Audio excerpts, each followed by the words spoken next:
राहुरी विधानसभा मतदारसंघाची पोटनिवडणूक ही जाहीर झालेली आहे. 23 एप्रिलला खरं तर निवडणूक प्रक्रिया जी आहे तर ते होणार आहे. भाजपच्या वतीनं अक्षय कर्डिल यांचं नाव हे जोरदार चर्चेत आहे. त्यांची देखील तयारी सुरू झाली आहे. थेट त्यांच्याशी बोलणार आहोत. पोटनिवडणूक जाहीर झालेली आहे. कशा पद्धतीनं आपली तयारी आहे? कारण भाजपच्या वतीनं आपल्या उमेदवारी संदर्भामध्ये सर्व कार्यकर्ते आग्रही आहेत. कसं नियोजन आहे?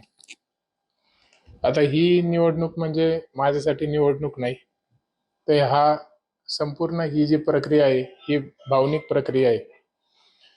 ही अशा पद्धतीने कधी निवडणुकीला मी सामोरे जाईल हे कधी माझ्या मनातही आलं नव्हतं. गेल्या 30 वर्षामध्ये मी माझ्या वडिलांना म्हणजे आपल्या सर्वांचे आमदार शिवाजीराव कर्डिले साहेब यांना जनतेचं रात्रंदिवस काम करताना पाहिलेलं आहे. पूर्ण त्यांनी त्यांचं आयुष्य जसं ते राजकारणामध्ये आले तेव्हापासून राजकारण 95ला ते पहिल्यांदा आमदार झाले आणि 96ला माझा जन्म झालाय. म्हणजे 95 पासूनच ते जनतेच्या सेवेत आहेत. मी लहानपणीपासून जसं मला कळतंय तसं ते जनतेमध्येच आहेत रात्रंदिवस. त्यांनी पूर्ण वेळ हा जनतेसाठीच दिलेला आहे.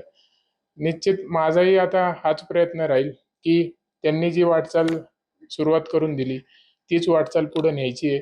म्हणून ही निवडणूक ही काही माझ्या एकट्यासाठी नाही, तर ही पूर्णपणे माझ्या वडिलांसाठी ही निवडणूक आहे. दुसरीकडे मुख्यमंत्र्यांनी आज बोलताना म्हटलेलं होतं की ही बिनविरोध करण्याचा आमचा प्रयत्न आहे आणि जर बिनविरोध झाले नाही तर आमची लढण्याची देखील तयारी आहे. कशा पद्धतीनं तयारी असणार आहे? किती विश्वास वाटतो तुम्हाला? आता कर्डिले साहेबांचं पूर्णपणे प्रेरणास्थान हे मुख्यमंत्री देवेंद्रजी फडणवीस साहेब होते आणि माझे देखील त्याच पद्धतीने आहेत. फडणवीस साहेबांनी संपूर्ण भारतीय जनता पार्टी जो काही निर्णय घेईन त्याच्याशी मी ठाम राहील, तो मला मान्य आहे. त्यांनी जर उद्या निर्णय घेतला की आपल्याला निवडणुकीमध्ये उतरायचे, लढायचे आणि निवडणूक जिंकून आणायचे, तर त्या पद्धतीने आम्ही सर्वजण मिळून काम करू. आणि त्यांनी उद्या जर निर्णय घेतला बिनविरोधचा, तो शेवट त्यांचा निर्णय आहे. त्याच्याशी माझा काही बिनविरोध या गोष्टीशी माझा काही संबंध नाही. तो पूर्णपणे माझ्यासाठी जे काही निर्णय घेतील ते योग्यच राहील. कारण की मी जसा साहेबांचा मुलगा आहे तसंच या भारतीय जनता पार्टीचा फडणवीस साहेबांचा मला लहानपणीपासून आता यांनी सर्वांनी जवळ घेऊन सोबत राहिलेलो आहे मी. म्हणून मला त्याच पद्धतीने ते माझ्या वडिलांसारखा माझ्यासाठी पक्ष देखील निर्णय घेईल. दुसरीकडे विरोधकांनी ज्या आहे सुरुवातीला अशा चर्चा झाल्या होत्या की ते भाजपमध्ये येतील किंवा बिनविरोधच ही निवडणूक होईल. मात्र आज ज्या वेळेला बोलताना विरोधकांनी म्हटलंय की जनतेने ठरवलं किंवा कार्यकर्त्यांनी म्हटलंय की आग्रह धरलाय की निवडणूक लढवा म्हणून. प्राजक्त तनपुरेंनी असं वक्तव्य केलंय. काय वाटतंय सगळं? आता हा निर्णय म्हणजे पूर्णपणे त्यांचा व त्यांच्या पार्टीचा आहे. त्यांना जे काही करायचं असेल किंवा नसेल हे पूर्णपणे ते वैयक्तिक व्यक्तिशः किंवा त्यांच्या पार्टीला विचारात घेऊन ते निर्णय घेतील. आता चर्चा या सगळ्या अनेक गोष्टी अनेक दिवसांपासून अनेक वेगळ्या वेगळ्या चर्चा आहेत. पण आता या सगळ्या चर्चा बाजूला ठेवून, कारण की आता चर्चेला लिमिट असते, पण आता ती लिमिट संपलेली आहे. आता आज दुपारी निवडणूक जाहीर झालेली आहे.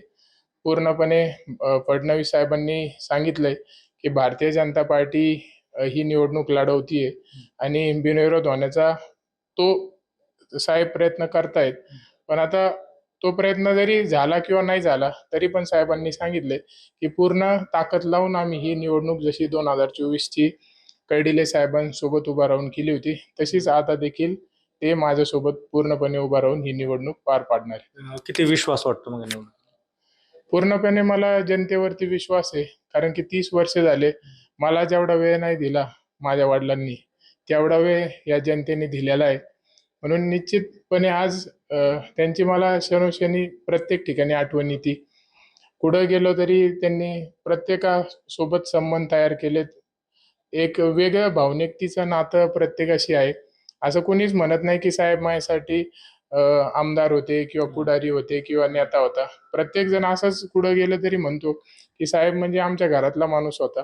आम्ही कधी उठलो का फोन लावायचो, कधी 12, 1, 2 वाजता रात्रीचं फोन लावायचो.